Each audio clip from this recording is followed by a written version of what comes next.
I bet you this has happened to you. You get invited to a party, and when you walk into the party, you realize that you don't know anybody in the room. I mean, that can be intimidating, it can be awkward, it can be straight up uncomfortable. Or, if you have the right mindset, this could be the best thing that can happen to you. On this episode of the Gentleman's Brotherhood, I'm going to help you transform what could be an awkward and uncomfortable situation into one experience of great opportunity and enjoyment. Welcome to the Gentleman's Brotherhood.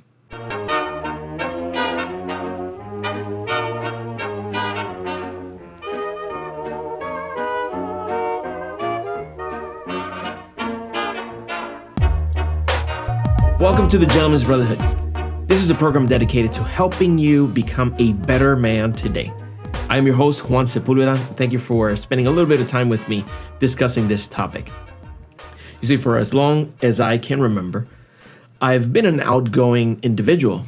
I've never had much of trouble meeting people. But in a group setting where I don't know a lot of people, this can be a little bit intimidating to me.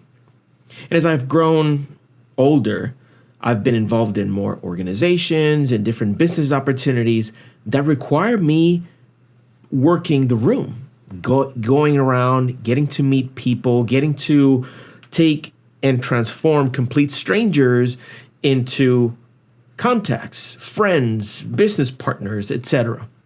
So I want to share some things with you that I've learned over the years and that I've learned from other people that has transformed that experience of intimidation for being in front of a group or being in front of a crowd and has made it a way more enjoyable situation. First, I'll start with one of my earliest examples of someone having the confidence and the comfort to work a room. And it was from my grandmother, Tomasa Valentin. This lady, I would travel with her to many places.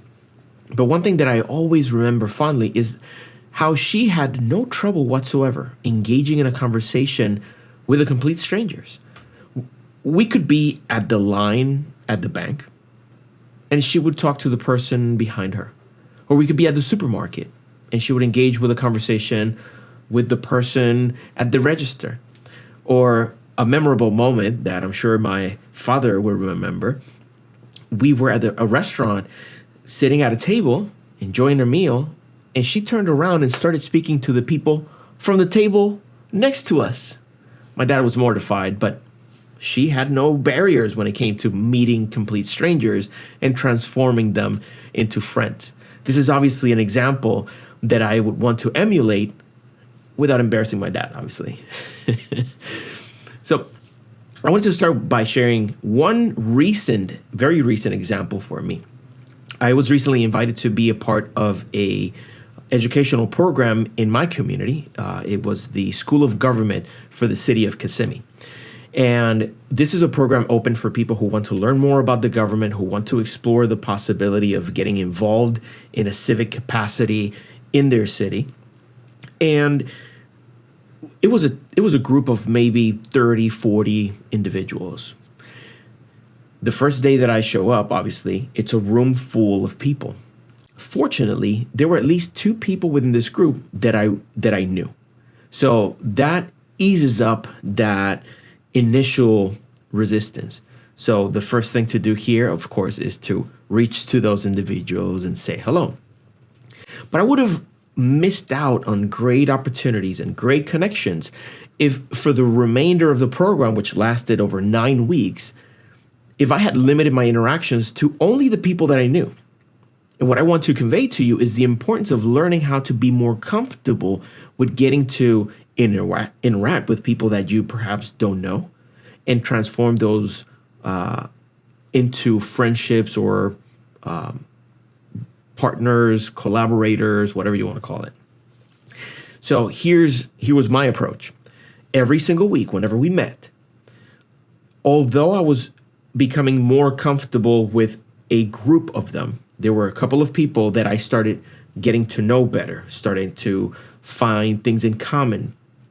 I wanted to give myself the opportunity to always connect with someone new at every single meeting.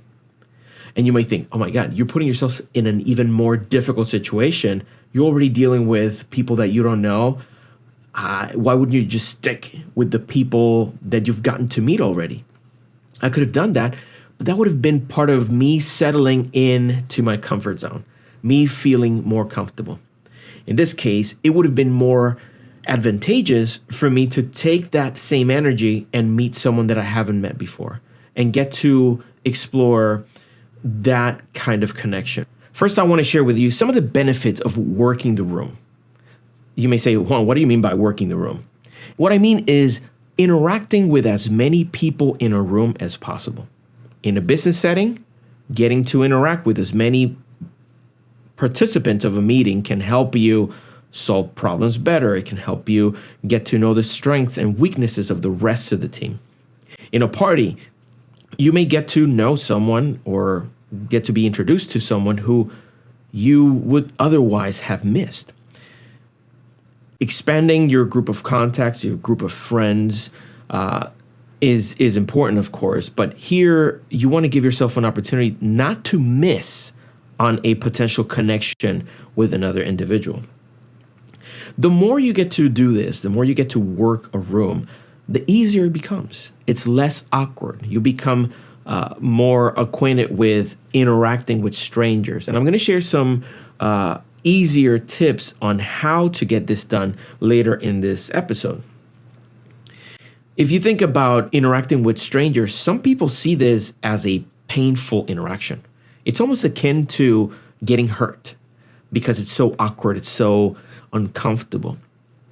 Just think that the more you're exposed to this kind of dynamic, the easier it becomes for you to be more engaged with strangers and build new relationships.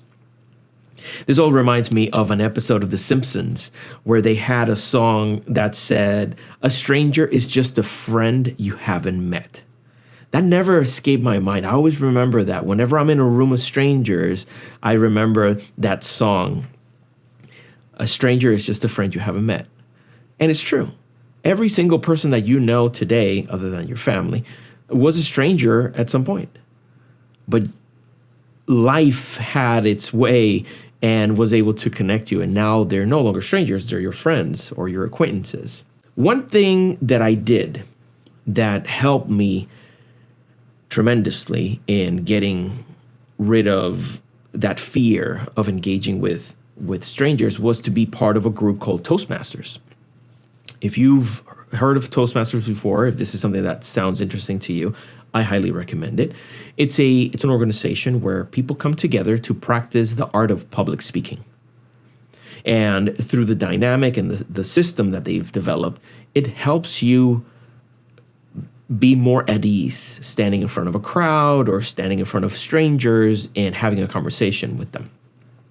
But one of the things that I enjoyed about it that made it challenging and rewarding was that we had visitors from all over the world, all over the country. They came to these meetings and gave us an opportunity to interact with them, hear them speak. They would hear us speak. So we were out of our comfort zone with people that, until that point, were complete strangers. But now, through that interaction, we would have the opportunity to get to know them better. Now, as a result of this, I took my public speaking career more seriously. I began traveling and speaking, doing different speaking engagements. And this really put me to the test. How could I work my way into a room and engage with complete strangers? Many instances, whenever I travel to speak, I don't know a single person in the room. Whereas if I'm going to Toastmasters or going to my local School of Government meeting, at least I know a couple of people, which makes it easier for me to get started. Almost the pump is primed at that point, right? But while traveling for speaking engagements, I knew nobody. So what I took to task was the following. I would try to get there early, so that I get a chance to meet as many people as I could and build connections with people. And I would do so through the art of small talk. And I'll tell you about that in a second. But this gave me an opportunity to get to meet people that I've never met before, engage in a brief yet catalytic conversation that would help me in my engagement with the entirety of the group. Also, after the speech, I would stick around and I would get to meet other people. I would be introduced to new people. I would get to engage in conversations with other people that perhaps I had not met before that day, and get an opportunity to know the group better. So those were things that really helped me. But I would go around the room, person to person, greeting them, saying hello, asking them questions, engaging in some small talk. So let's talk about small talk for a second. I'll have to confess, I used to detest small talk. I used to have a very negative opinion as to small talk because I thought, why are people engaging in these trivial conversations that really add nothing to the other person? Oh, what route did you take coming over here? Or, oh, did you see the news? This happened. Or asking about the score of some sports team. So I used to think of it as a waste of time. But boy, was I wrong. Small talk is a crucial element in getting to know people. Think about it this way. Small talk can be the litmus test that lets you understand another person's position about something before you engage in something even deeper. It almost gives you a preview of what kind of person this is. What kind of topics are they open to discuss? What kind of attitude do they have when speaking? Are they good listeners? Are they good conversationalists? These are all the questions that are being answered whenever you're engaging in what seems to be a simple communication ritual, but it has a way deeper importance in a conversation. When you engage in small talk, you're opening the door to see what kind of deep conversations you can have with this individual in the future.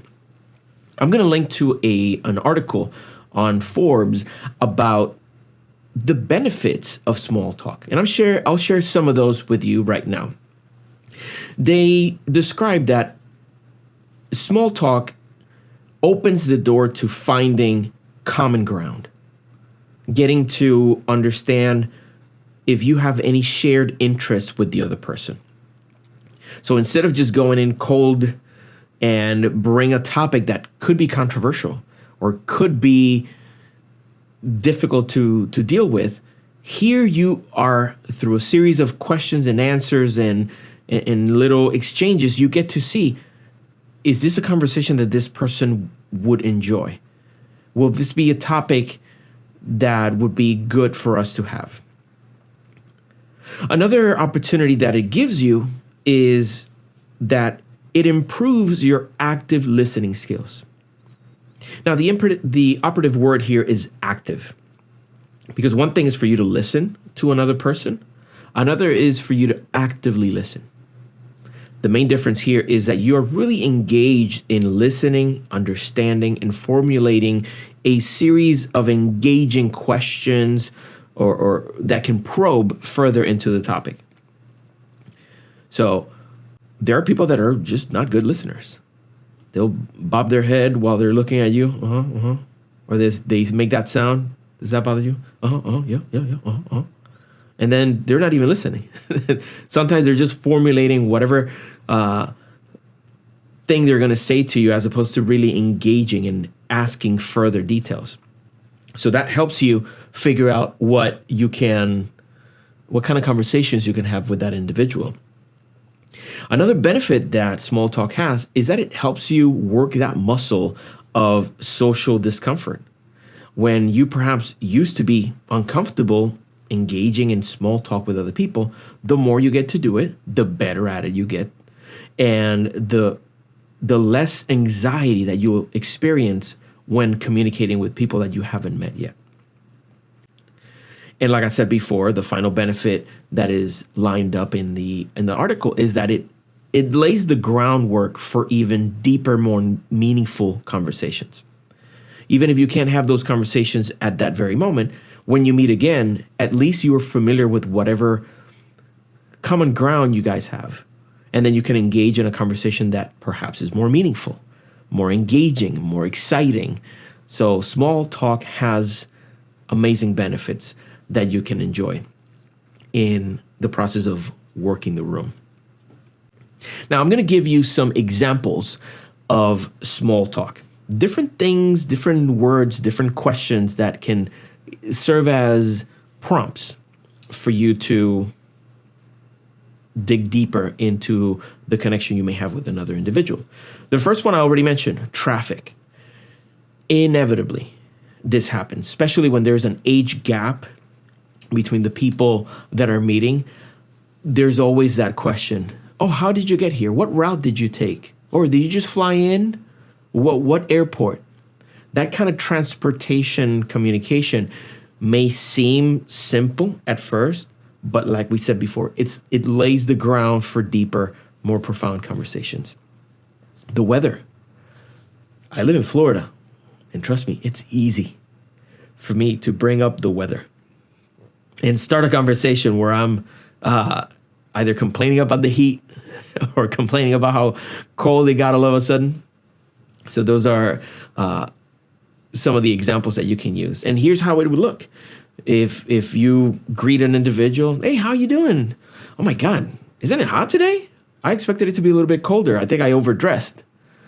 That is a very simple way to get started in a conversation. The person may respond to that, and you're on your way to having more exchanges. Food or drink, that's a super easy one, especially on a party setting, right? If you go to the table where they're serving food or drinks, the person that's next to you, you can make a comment about whatever is being served, or you can ask someone about whatever they just ate or drank, and that can get started a conversation easily. Oh, how did you like the wine? Do you prefer red or white? See, those are simple small talk questions that you can ask in the process of working the room. But again, they open the door to bigger, better, more profound conversations. Now, small talk also serves another purpose. It gives the other individual more chances to speak about themselves.